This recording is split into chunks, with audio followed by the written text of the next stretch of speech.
So actually, I'm going to talk about a approach to hyperkinetic movement disorders. And I should disclose here that this visit of mine, I'm very grateful for the invitation, but it's also been made possible because of a MDS visiting professorship.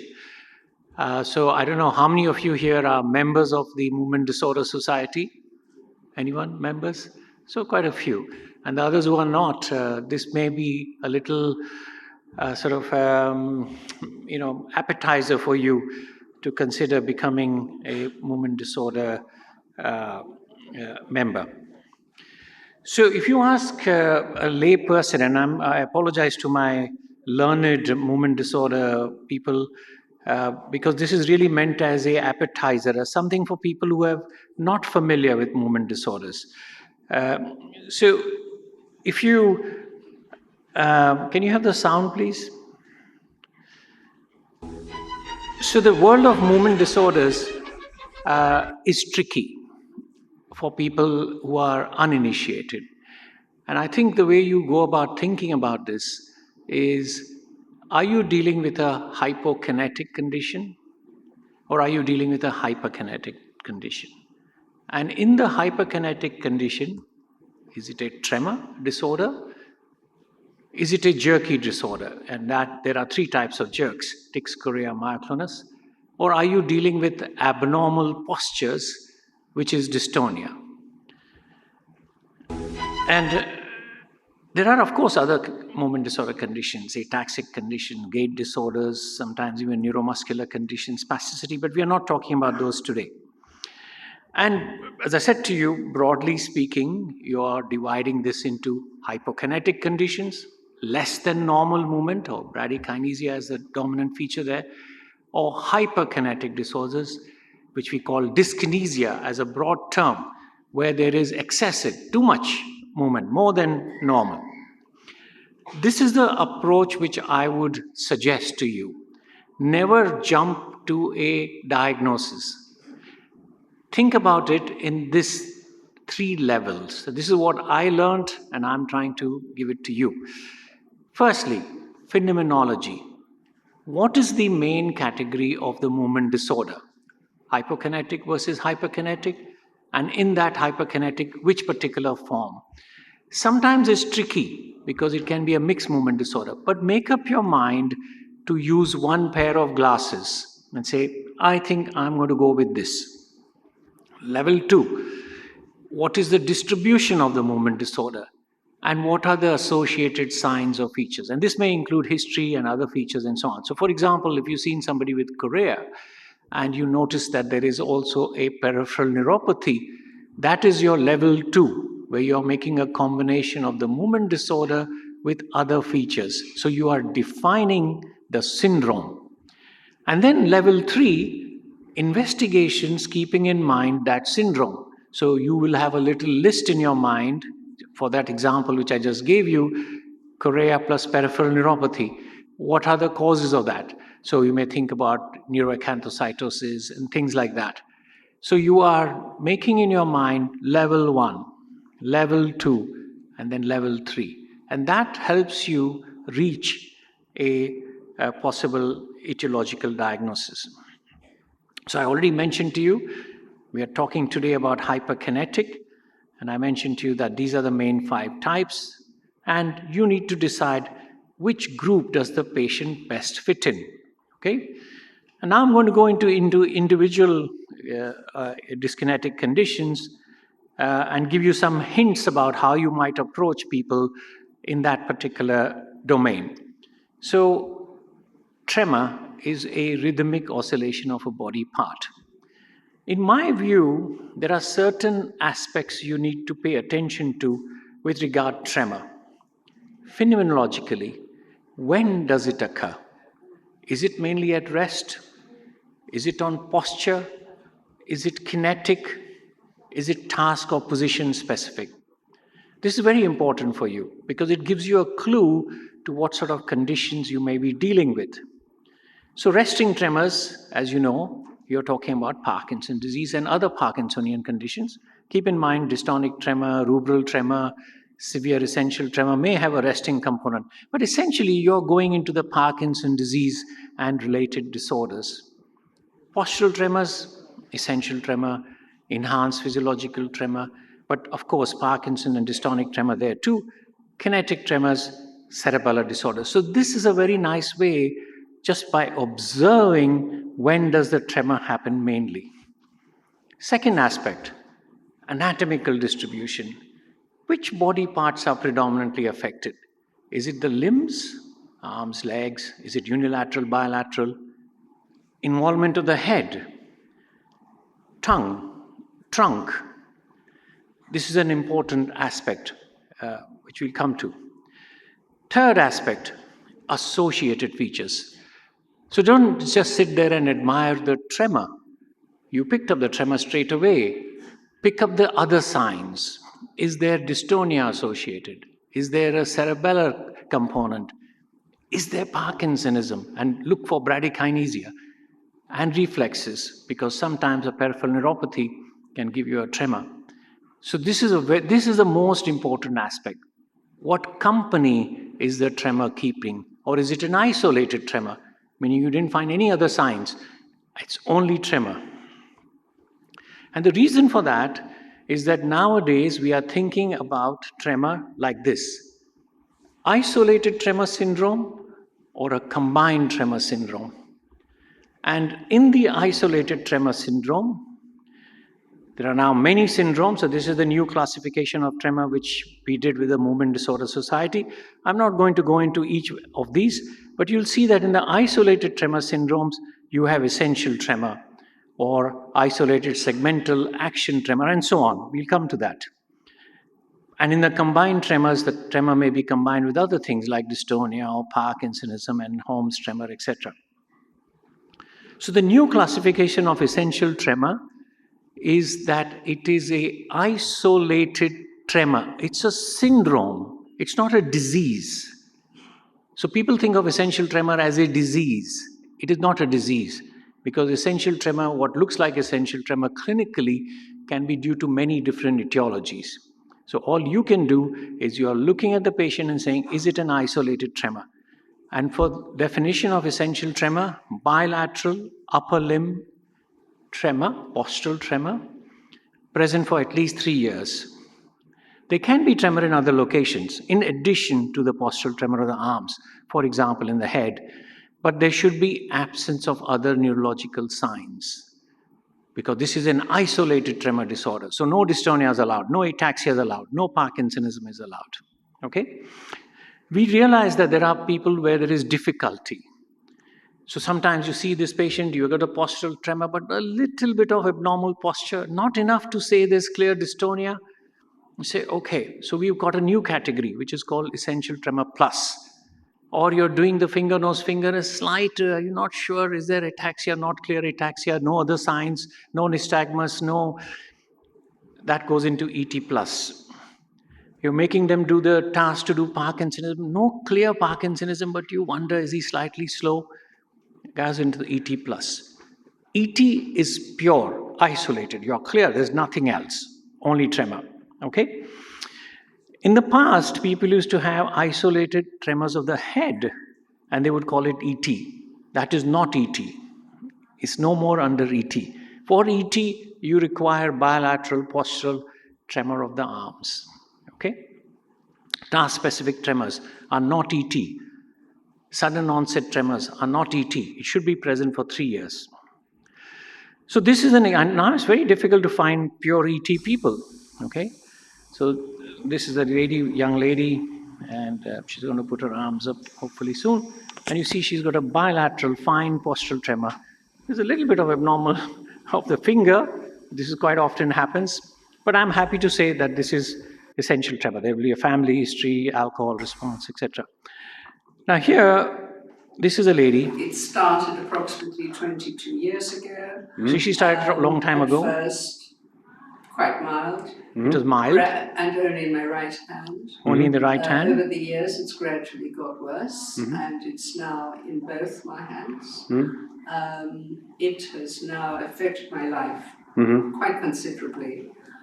Eating is a difficulty. Putting on makeup, of course, is incredibly difficult. Writing is a problem. Most chores using. So she also had alcohol response, a family history. Now she's going to put her just for excess time. Okay, close you your see, eyes. no Carry on tremor. counting. No tremor. From 87. Yeah. 86, Now, 85, 84, you always ask them to close their eyes and count backwards, because that can bring out the 81, tremor. 80, 70. No tremor even then. When does the tremor happen? Position where you get the tremor. When she flexes her arms. Up So here this is as a well. position-specific tremor. Yeah. Okay. And a task-specific tremor. This is not ET, even though there's a family history, even though there's alcohol response, even though it's more than 3 years. Okay? But in the past, we would have called this ET. Nose, fourth and back. The next is head and neck tremors. The term essential tremor affecting the head alone is no more within the definition of ET. We have realized that most of these people are dystonic, particularly if the tremor occurs in the age groups 50 to 70. And this tremor is more frequent in women, and dystonia of the neck is more common in women. So what should you be doing? You're looking for the sensory gest. You're looking for a reduced excursion of the neck, because if they've got a mild torticollis, let's say to the left, they would have a reduced excursion to the right. Okay? So let me show you this lady, for example. She's been sent as essential tremor, but she has no arm tremor. And she's got a side-to-side head tremor. See that? No arm tremor. But people have called her essential tremor. Now, if you're very careful, you'll notice that she's got a slight turn of her head to the left. But you may say that is not dystonia. And you ask her, is there some way you can improve your day? And there she does that. That's a sensory gest. That proves that this is a dystonic tremor, because you have sensory gest only in a dystonic tremor. Okay? So pick up the sensory gest. Here's another one. Okay. Tilt of the head. People miss this. You can see the tilt. Good. That's Now, a dystonic turn your head tremor. to the right. That's not essential tremor. Okay. And the As far excursion as is you can. reduced to that side. Very good. And to the left as far as you can. And there the excursion is much better. And So it's a look to the subtle camera. sign. Subtle sign. Then we do some jaw tremors. So here, what is that? Where do you see jaw tremor? Come on. Parkinson's disease, there can be jaw tremor, but this is a bit fast. Now, she's talking. She'll talk. And watch what happens. Can you tell me your name and address? Becky Kemp. What happens? 72 Crown. What happened? Peckham. Dystonia came, right? She got an abnormal posture of the jaw. So she's sent as a jaw tremor. Is this Parkinson's disease? You make her talk, and action-induced dystonia came in. Okay? This is a very unusual tremor of the jaw. What does it look like? As if she's shivering, right? So this is a very fast tremor. She was sent as a functional disorder, but this tremor is 15 hertz. You cannot physically produce a tremor more than 9 hertz, however much you try. So all of you, put your arms up. Try fast. Now you're wasting time, because the bigger the amplitude, you're wasting time. To make your tremor fast, you have to actually make it very fine, okay? But you can't exceed 9 hertz. So this is 15 hertz, this is an organic tremor. And that's also true for people in postural arm tremors. That if you have a tremor which is fast, in the legs, for example, that's an orthostatic tremor. You can't voluntarily produce a tremor more than 9 hertz. It's just not possible. Okay. This is another unusual tremor. It's involving the mentalis muscle. What is this? This is hereditary geniospasm. Okay? So this is a very autosomal dominant disorder. Starts at birth. Some lady actually sent me a video of a child being born with the, which was not a nice video, but with the chin trembling of the child. So it starts really at birth, and probably is also present in utero. Very strongly autosomal dominant condition. Very nicely treatable with a little bit of botulinum toxin into the mentalis muscle. So recognize other particular tremor syndromes. This lady has 3 components. You see a little bit of the head tremor there. You see a postural tremor. There was a resting component as well. there on the left-hand side. And now she will do the finger, nose, finger on the other side. Go on. So 3 components, therefore, rubral tremor or a Holmes tremor. So a resting component, a postural component, and an increase when doing the finger, nose, finger test, a cerebellar component. This one I've already told you what it is. So in palatal tremors as well, you are doing, is it isolated or is it combined? So isolated tremors in the Guillain-Molleret triangle, but sometimes you can also have ataxia, and that condition is called progressive ataxia, palatal tremor. And interestingly, the most common cause of that is adult Alexander's disease. So it's due to GFAP mutations. Who would have thought that? So you may have a lesion in the Guillain-Molleret triangle with an olivary hypertrophy with a palatal tremor, but you can also get other conditions where you have associated ataxia with palatal tremor. Okay, so we move on quickly to chorea. The key here is irregular, brief, purposeless movements which flit from one body part to another in an unpredictable way. You can decrease the sound. So you can see this man. You can't predict where the movements are coming from. Now, what are the particular things you want to look for? I told you there are 3 types of jerks: tics, chorea, myoclonus. So how do you differentiate these 3? People find that difficult. The chorea is unpredictable. Tics are stereotyped. So the same tic will occur, even if you've got 4 or 5 tics, but they will be stereotyped. So blinking, head, shoulder jerk, etc.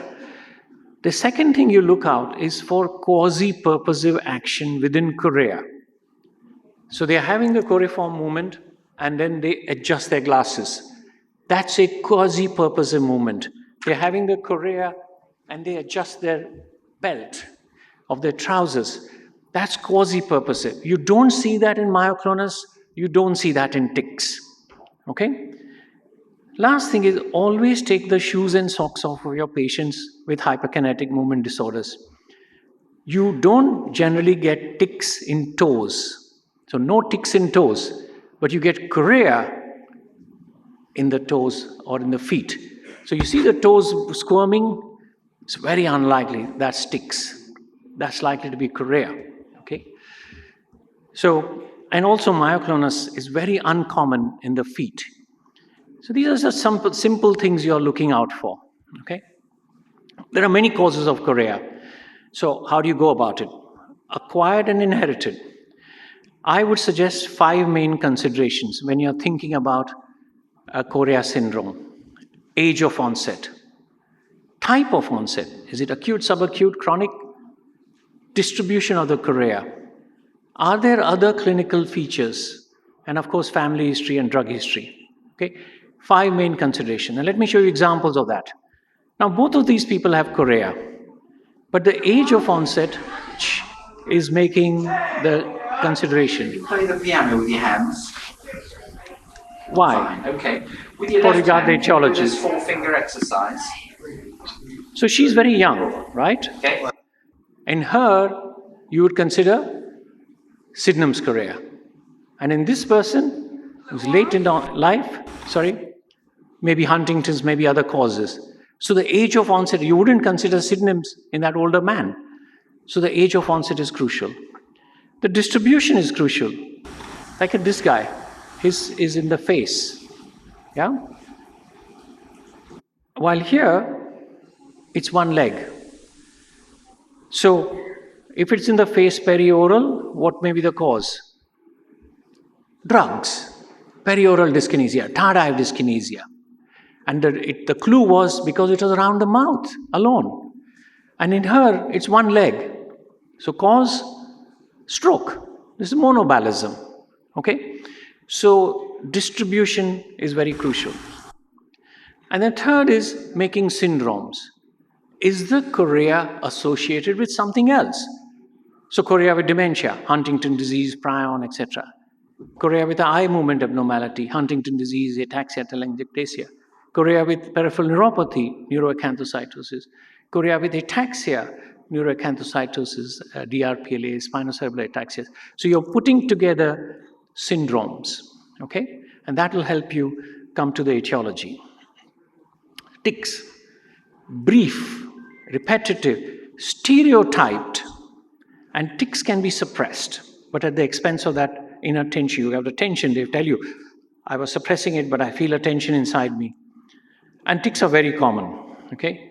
So when you're thinking about tics, motor tics and vocal tics, what you will realize is that the tics are most common in the face, the upper limbs. You very rarely would get a tic in the leg. And this is the region of what you do with your normal expressions. You use your hands, you use your face. So in my view, tics are a caricature, an exaggeration of normal movements. You also sniff, grunt, snort, but this is an exaggeration. When you point out to the patient will often say this is happening in response to a sensory stimulus. I've got discomfort in my nose. I had a cold. I'm doing this because... So there is a sensory component to tics. Sound karega please? Sound? Who has the tics here?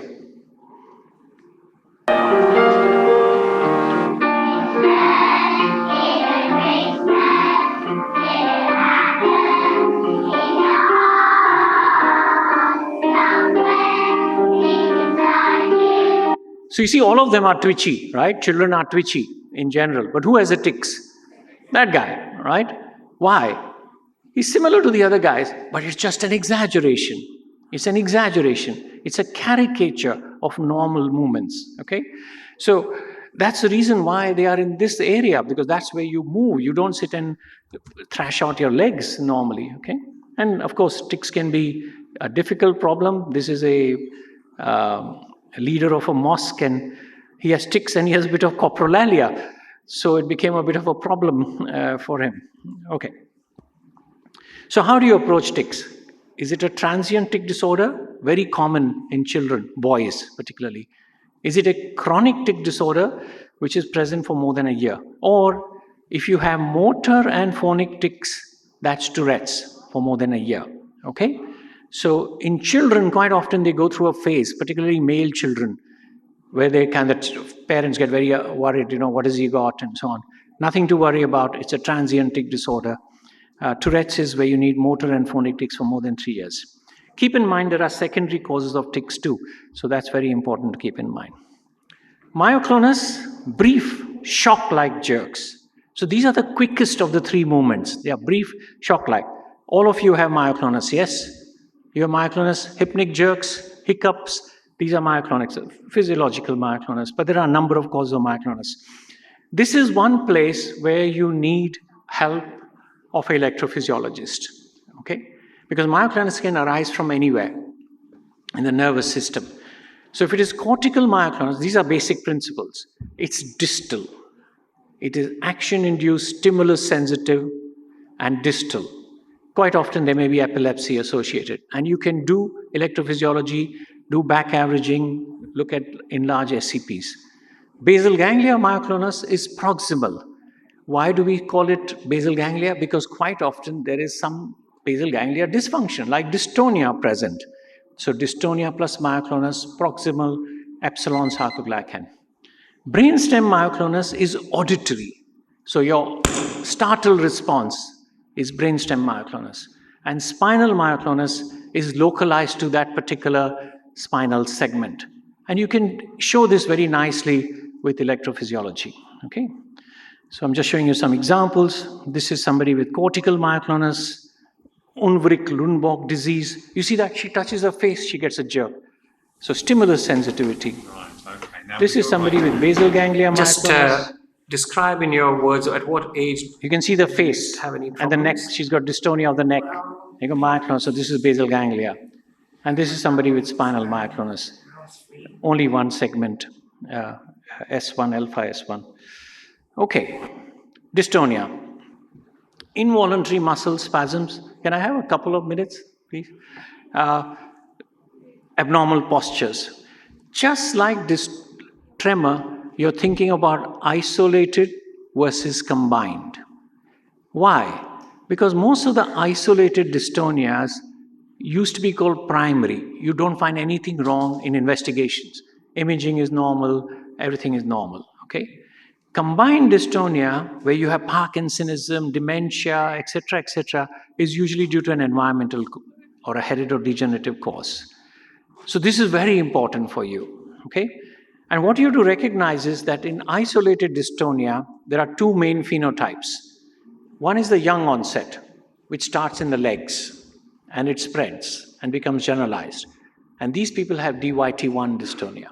But the most common form, which you and I will be dealing with, is the late onset cervical dystonia or craniocervical dystonia. These are women, 4 times more common. Craniocervical, so the face and the neck.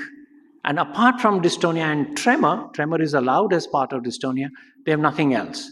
And they do not have the DYT1 gene. So this is the recognition. Why is it important to recognize that? Because if somebody falls out of this pattern, then you know there's something wrong. So for example, if a young person comes to you with craniocervical dystonia, like we had in the case series yesterday, then you know this is not right. Because she's only 30, she's not 50 or 60. She has no business to have craniocervical dystonia.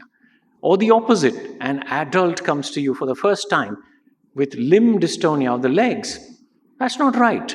That's something going on there. You got to pursue that and investigate. So this is very important, very, very important as to the phenotype and the age of onset. So here's somebody with young onset DYT1 gene, generalized dystonia. This is adult onset. You can see both of them are women because it's more common in women, blepharospasm and torticollis. And as I told you, pick up the sensory gest because the sensory gest indicates it's dystonia, okay? So you'll see she's come to us, very subtle dystonia of the neck, hardly visible, and she has a sensory gest. You see that head going there, and that is a sensory gest for dystonia. Now, not every abnormal posture is dystonia. So there's a big list of pseudo-dystonias, dystonic tics, head tilt due to a vestibulopathy, neck injury, etc. So there are some clues for you, okay? Unusual pattern of age of onset, I told you that already, okay?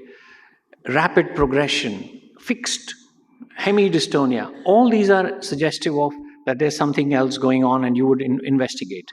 So 3 more slides. 1 or 2 other things you want to sort of remember. Oromandibular dystonia, tongue protrusion, predilection of the oromandibular region, neuroleptic drugs, acanthocytosis, brain iron accumulation disorders, Wilson's disease, Lesch-9, okay? Hemidystonia, hemichorea invariably exclude a structural cause. Don't forget dopa-responsive dystonia and Wilson's. So 2 other little things for you and then we are done. What is this? What is this? We ask her to move her right hand. Mirror movements. Okay. Tamam. Şimdi şu this hareketi one? yap bir de ellerini. This one? Painful leg moving toes. It's very characteristic. Okay? Don't forget this. Unconscious woman, people who are sleeping and unconscious should not have any movement disorder. You see that? This is NMDA. Okay? So now, one case for you to do, and then we are finished. Remember, phenomenology, distribution, investigations. Phenomenology.